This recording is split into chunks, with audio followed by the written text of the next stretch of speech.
Halo guys, kita dari kelompok 7. Kita akan membahas pendekatan regional dan pembelajaran geografi regional. Selamat menonton. Pengertian metode geografi regional. Metode geografi regional adalah pendekatan dalam ilmu geografi yang mempelajari dan menganalisis fenomena geografi berdasarkan wilayah atau daerah tertentu. Metode ini melibatkan pengumpulan data, analisis, dan interpretasi terhadap karakteristik fisik, sosial, ekonomi, dan budaya suatu daerah. Metode geografi regional juga melibatkan penggunaan peta, grafik, dan tabel untuk memvisualisasikan data dan informasi yang diperoleh. Metode ini membantu dalam memahami pola dan tren yang ada dalam suatu wilayah serta membandingkan dengan wilayah lainnya. Manfaat metode geografi regional. Yang pertama yaitu untuk pemahaman dan pengelolaan sumber daya alam. Nah, metode geografi regional itu membantu kita untuk mengenali apa saja sumber daya alam di suatu daerah, seperti air, hutan, tanah, atau tambang. Nah, dengan kita itu tahu potensi wilayah, kita bisa mengelolanya dengan bijak supaya tidak cepat habis atau rusak. Selanjutnya yaitu perencanaan perkotaan. Geografi regional itu penting untuk merencanakan kota agar lebih tertata. Dengan memahami jumlah penduduk, bentuk lahan, dan kebutuhan masyarakat, pemerintah itu bisa menentukan lokasi rumah, sekolah, pasar, dan fasilitas umum dengan lebih tepat. Nah, lalu ada pengambilan keputusan pembangunan ekonomi. Setiap daerah itu punya keunggulan yang berbeda. Geografi regional membantu untuk melihat potensi tersebut, sehingga keputusan pembangunan itu bisa lebih tepat, seperti mengembangkan pariwisata di daerah wisata, atau pertanian di daerah yang tanahnya itu subur. Selanjutnya yaitu ada interaksi manusia dengan lingkungan. Metode ini itu menjelaskan bagaimana manusia memanfaatkan lingkungan serta bagaimana lingkungan memengaruhi aktivitas manusia. Misalnya, orang di pesisir menjadi nelayan, sedangkan di pegunungan itu menjadi petani sayur. Selanjutnya yaitu ada analisis ekologi. Geografi regional membantu untuk melihat bagaimana kegiatan manusia seperti pertanian atau pembangunan berdampak pada tanah, air, dan ekosistem. Dari sini kita bisa mencari cara untuk melindungi lingkungan agar tetap seimbang. Selanjutnya ada analisis masalah sosial. Metode ini juga dipakai untuk memahami masalah sosial di suatu wilayah seperti kemiskinan, ketimpangan, atau migrasi. Dengan mengetahui penyebabnya, solusi yang tepat itu bisa direncanakan. Misalnya dengan pembangunan infrastruktur atau pemerataan fasilitas. Metode geografi regional. Ahli geografi dalam melakukan studi wilayah selalu mempertanyakan: 1. Kemungkinan apa yang disediakan oleh lingkungan alam dalam menopang kehidupan manusia. Yang kedua, perubahan yang telah dibuat manusia terhadap alam dan bagaimana adaptasi manusia terhadap alam. Yang ketiga, bagaimana cara manusia beradaptasi dengan lingkungannya. Yang keempat, kemungkinan apa yang dapat dilakukan oleh manusia dalam memanfaatkan alam. Yang kelima, bagaimana alam dimanfaatkan dengan tetap memperhatikan kesinambungan pemanfaatannya. Metode geografi regional membagi fauna Indonesia menjadi 3 tipe. 1. Analisis dan penilaian terhadap unsur-unsur lingkungan fisik. A. Faktor-faktor yang cocok untuk mendukung manusia. B. Faktor-faktor yang tidak cocok untuk mendukung manusia. C. Masalah-masalah yang bisa ditanggulangi atau diperbaiki oleh teknologi. 2. Penelitian penduduk. A. Jumlah dan distribusi. B. Tingkat perkembangan teknologi. C. Budaya tertentu yang mempengaruhi cara hidup dan pemanfaatan lingkungan. Yang ketiga, penelitian untuk mendeskripsikan dan mengeksplanasikan dari aktivitas manusia dan pola mata pencaharian dengan melestarikan dan sintesa dari unsur-unsur manusia dan fisik. Yang keempat, evaluasi dari potensi wilayah dilihat dari kemungkinan untuk meningkatkan kehidupan penduduk yang ada atau kemungkinan untuk menunjang lebih banyak penduduk. Metode geografi regional. Geografi merupakan cross-flight study. Dalam konteks geografi, cross-flight study berarti menghubungkan geografi dengan disiplin ilmu lain agar analisis wilayah atau fenomena menjadi lebih mendalam dan menyeluruh. Contoh dalam studi geografi. 1. Geografi plus ekonomi untuk mengkaji perdagangan, kemiskinan, atau pola industri di wilayah tertentu. Yang kedua, geografi plus sosiologi untuk menganalisis persebaran penduduk, budaya, interaksi sosial, dan urbanisasi. Yang ketiga, geografi plus lingkungan hidup. Untuk mengkaji kerusakan lingkungan, perubahan penggunaan lahan, atau konservasi alam. Yang keempat, geografi plus politik untuk membahas batas wilayah, konflik ruang, dan kebijakan tata ruang. Yang kelima, geografi plus teknologi untuk memetakan fenomena dan menganalisis pola keruangan menggunakan sistem informasi geografis. Jadi, geografi merupakan cross-point study yang menganalisis dan mengkorelasikan dua unsur yang saling terkait. Satu, disediakan oleh alam, yang kedua, dihasilkan oleh keberadaan manusia. Pendekatan regional adalah pendekatan yang dilakukan karena akan menelaah sekelompok gejala yang terdapat bersamaan pada satu tempat atau region. Titik awal dalam pendekatan regional adalah tempat atau wadah yang dimana unsur fisik dan manusianya itu berada. Pendekatan regional adalah cara untuk mempelajari suatu wilayah dengan fokus pada unsur-unsur atau sifat-sifat penting yang ada di wilayah tersebut. Dalam mempelajari pendekatan ini ada 3 langkah utama. Yang pertama, memilih unsur atau sifat yang penting saja. Artinya, kita hanya menyoroti hal-hal yang benar-benar berpengaruh terhadap karakter wilayah tersebut. Yang kedua, mempelajari komponen pembentuk region. Ini mencakup faktor fisik, sosial, ekonomi, dan budaya yang membentuk suatu wilayah. Yang ketiga, membandingkan antar wilayah atau comparative study. Di sini dijelaskan tujuan dari pendekatan regional dalam geografi. Yang pertama, memahami persamaan dan perbedaan wilayah di muka bumi, karena setiap wilayah dasarnya punya karakter yang unik. Yang kedua, menjelaskan hubungan antar unsur dalam wilayah. Misalnya, hubungan antara kondisi fisik dengan aktivitas penduduk. Yang ketiga, membantu perencanaan dan pengelolaan wilayah. Pendekatan ini penting bagi pemerintah dalam membuat kebijakan pembangunan. Yang keempat, ada mengelompokkan wilayah berdasarkan kemiripan, misalnya wilayah pertanian, wilayah industri, dan sebagainya. Yang terakhir, menjelaskan pola dan fenomena keruangan. Ini membantu memahami bagaimana suatu fenomena tersebar di ruang geografis. Kita masuk ke konsep utama dalam pendekatan regional, yaitu yang pertama ada fokus pada karakteristik wilayah. Kita mempelajari karakter suatu wilayah dan keunikan yang mempengaruhi dinamika sosial, ekonomi, dan lingkungan. Yang kedua, analisis spasial. Konsep ini digunakan untuk memetakan dan memahami distribusi fenomena tertentu dalam suatu wilayah, misalnya pola pemukiman atau penggunaan lahan. Yang ketiga, interaksi antar wilayah. Pendekatan regional juga melihat hubungan timbal balik antar wilayah, termasuk ketergantungan suatu wilayah dengan wilayah yang lainnya. Keempat, perencanaan dan pembangunan untuk merancang kebijakan sesuai kebutuhan dan potensi suatu wilayah yang tujuannya untuk pembangunan yang berkelanjutan dan merata. Kelima, keberlanjutan lingkungan, mempertimbangkan aspek lingkungan dan analisisnya, terutama tentang pengelolaan SDA dan mitigasi bencana. Keenam, interdisipliner, bersifat interdisipliner karena menggabungkan berbagai disiplin ilmu untuk memahami kompleksitas. Selanjutnya, pembelajaran geografi regional. Menurut J.W. Fox, seorang profesor geografi dari Inggris, mengemukakan bahwa pembelajaran geografi regional di sekolah seringkali masih bersifat hafalan. Anak didik hanya diberikan sejumlah materi atau tema yang bersifat deskriptif, sehingga mereka lebih banyak menghafal daripada memahami.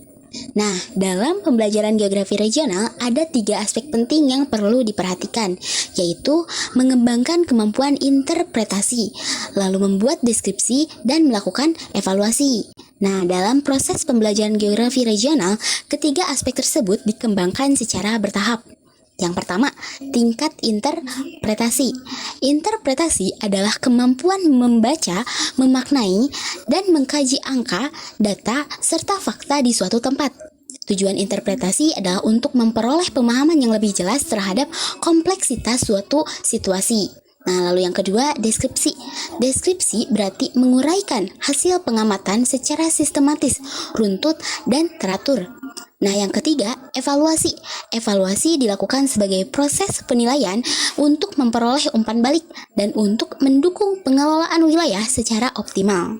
Proses pembelajaran geografi regional harus disesuaikan dengan tingkat berpikir atau daya nalar anak.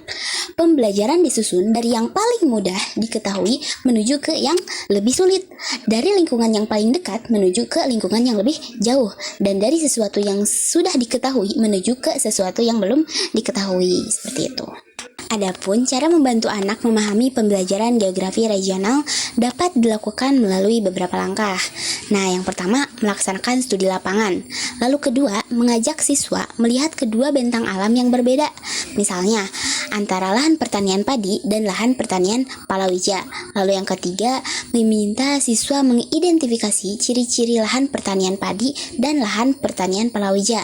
Yang keempat, membiarkan siswa menyusun hasil identifikasi tersebut sesuai dengan penalaran mereka.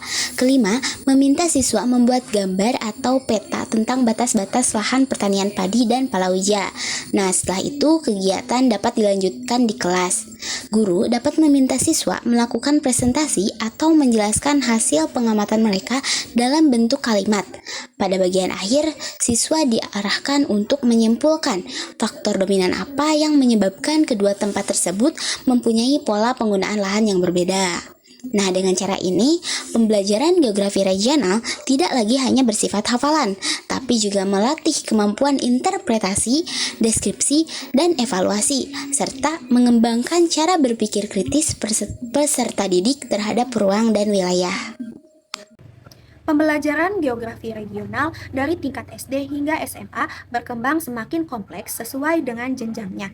Di SD, siswa itu diperkenalkan pada lingkungan sekitar dengan mengenali penggunaan lahan, bentuk permukaan bumi, jenis tanaman, pola permukiman, dan kehidupan petani melalui observasi sederhana seperti melihat peta kecil dan menggunakan kompas. Saat di SMP, siswa mulai belajar menganalisis perbedaan wilayah seperti jenis tanah, jenis tanaman yang cocok, kemiringan lereng, potensi erosi, hingga hubungan antar kondisi alam dan kegiatan masyarakat.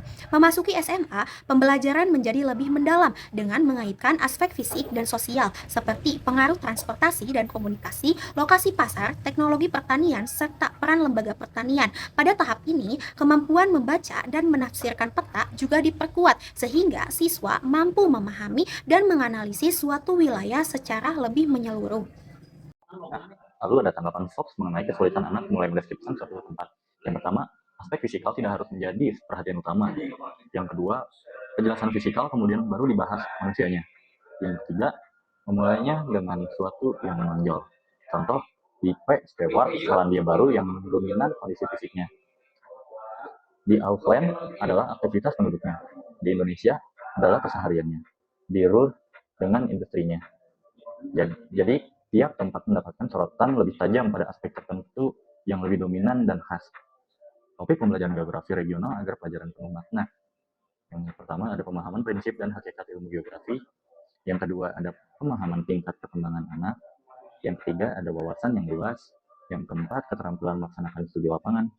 Dan yang kelima keterampilan menggunakan media geografi seperti peta, grafik, dan model. Ada alternatif dalam penyajian geografi regional menurut ahli. Yang pertama Robert Harper. Semua perbedaan sifat-sifat fisik dan budaya dari suatu region dikemukakan lebih dahulu. Tujuannya untuk membedakan suatu yang penting dan kurang penting lebih dulu, baru aspek-aspek lainnya. Yang kedua, Warman. Mengemukakan hal-hal paling terkini aktual yang terjadi di suatu tempat harus dikemukakan lebih dulu, baru kemudian dianalisis hubungan timbal baliknya dengan faktor wilayah dan alamnya. Yang ketiga, para guru geografi di negara maju berawal dari manusianya. Misal, distribusi penduduk. Mengapa orang sebagian besar tinggal di tempat tertentu? Apa aktivitas ekonominya? Sejauh mana hubungannya dengan morfologi, keberadaan sumber mineral, iklim, dan kesuburan lahan, kemudian memperoleh air, transportasi, pasar, dan kemudahan-kemudahan lainnya dalam memenuhi kebutuhan hidup melalui produk. Kita dapat membahasnya dengan aspek gerakan migrasi, kerjasama ekonomi, sosial, pertahanan, dan keamanan. Sehingga persamaan dan pembedaan di wilayah dapat diawali dari aglomerasi penduduknya. Yang keempat, menggunakan media peta. Tempelkanlah beberapa jenis skala peta di dinding. Anak diperkenalkan dengan peta lokasi di mana sekolah atau rumah mereka berada, peta kecamatan. Kemudian peta yang skalanya lebih kecil untuk memberikan gambaran lebih luas seperti peta kota Bandung. Lalu ada hal yang harus dijelaskan pada anak mengenai peta. Jelaskan di mana posisi kecamatan sekolah mereka, posisi kecamatan itu di wilayah kota Bandung, posisi kota Bandung di kota Jawa Barat, kota Pulau Jawa, kota Indonesia, peta dunia, dan global. Melalui peta, guru dapat menjelaskan letak benua, letak samudera, letak laut, posisi tempat menurut garis lintang dan garis bujur, pengaruhnya terhadap iklim, tumbuhan, hewan, budaya, dan manusia. Lalu, guru dapat mengembangkan topik-topik per negara sesuai kurikulum.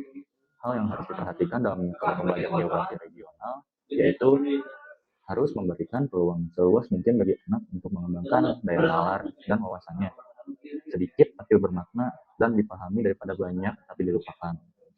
Dengan pembelajaran yang menarik, mudah dipahami, dan bermakna akan memotivasi anak belajar lebih lanjut. Pakar geografi di Universitas Illinois, Amerika Serikat mengemukakan tentang pengembangan pendekatan geografi dalam pengajaran geografi. Region adalah objek penelitian yang bersifat geografis. Karena itu, region merupakan generalisasi dari gejala yang kompleks. Setiap unsur saling berinterelasi satu sama lain dalam memberikan karakter pada suatu tempat. Nah, pembelajaran geografi akan mudah dipahami jika guru memberikan gambaran umum sesuai dengan kepentingan atau tujuan dari pengajaran itu, dengan cara melihat fenomena yang paling dominan di suatu tempat. Namun demikian, terdapat beberapa kesulitan yang sering dihadapi guru dalam mengajarkan geografi regional. Antara lain, apakah guru harus menerangkan setiap unsur, baik fisik maupun manusia, secara terpisah dan secara global terlebih dahulu, atau langsung dipadukan dalam setiap negara. Dan seringkali topik seperti pertanian dipahami sebagai unsur tunggal tanpa mengintegrasikan antara aspek fisik dengan aspek manusia. Sebaliknya, apabila pembahasan dimulai per negara, wawasan global dan latar belakang interaksi atau gerakan justru menjadi sulit untuk dipahami. Contoh yang baik dalam menjelaskan regionalisasi yang berbeda adalah region yang bersifat topikal.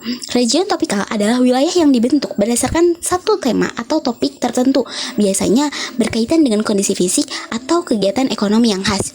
Contohnya Corn Belt, yaitu wilayah penghasil jagung di Amerika Serikat, dan Tropical Rainforest, yaitu wilayah hutan hujan tropis. Nah, dengan demikian, faktor dominan dalam pembentukan region perlu dikenal terlebih dahulu untuk kemudian dapat disimpulkan. Terima kasih. Model pembelajaran yang berorientasi ke guru dan siswa. Menurut Fox, kesulitan anak dalam mendeskripsikan suatu tempat itu sering muncul karena model pembelajaran yang digunakan. Pada pembelajaran yang berorientasi pada guru, anak itu lebih banyak untuk tenang, mendengarkan, membaca, menghafal, dan menjawab ketika ditanya.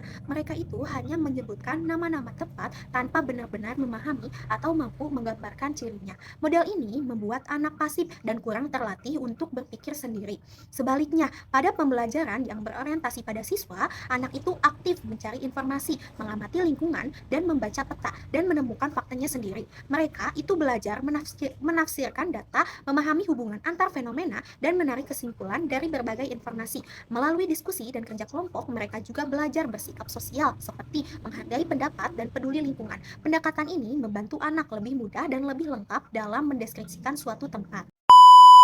Sekian dari kelompok kami, mohon maaf apabila ada kesalahan. Wassalamualaikum warahmatullahi wabarakatuh.